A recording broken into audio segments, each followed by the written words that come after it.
আজকের রেসিপি চটপটা আমলকি।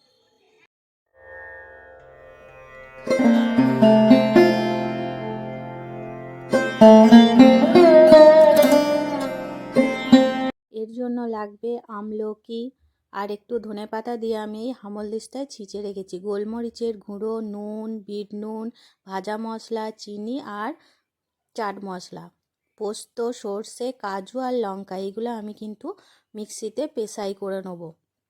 আর এই দেখুন, আমি হামলদিস্তায় আমলকিটা ছেঁচার সময় ওর সাথেই ধনেপাতা ছিঁচে রেখেছি, সেটাই আপনাদের দেখিয়ে দিলাম ভালোভাবে। আমি এই মশলা কটাকে একসাথে মিক্সিতে একটা সুন্দর চাপ করে পেস্ট বানিয়ে নেবো। অল্প জল দিয়ে কিন্তু পেস্টটা করব। এই দেখুন পেস্টটা কীরকম চাপ করা হয়েছে। আমি ছেঁচে রাখা আমলকিটা একটু সামনে নিয়ে চামচে করে নাড়াচাড়া করে দিলাম, মানে চাড়িয়ে নিলাম আর কি। এবার এর মধ্যে আমি একটুখানি সর্ষের তেল দিয়ে দিলাম।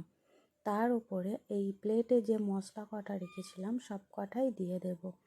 চাট মশলাটা একটু প্লেটের মধ্যে রয়ে গেছিলো, তাই হাতে করে নিয়ে দিয়ে দিলাম। আর এর সঙ্গে আমি এই যে মশলাটা পেস্ট করে রেখেছি সেটাও দিয়ে দেবো।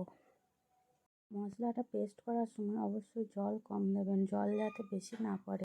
এবার এটা আমি চামচের সাহায্যে ভালোভাবে মাখিয়ে নেব, যাতে পুরোটা ভালো করে মাখানো যায় মশলাগুলো।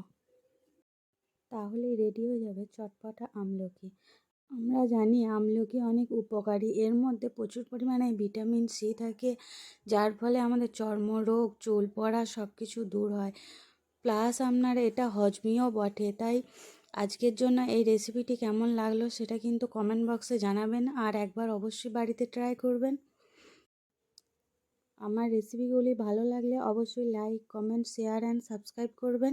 তাহলে দেখা হচ্ছে পরের ভিডিওতে পরের রেসিপির সাথে।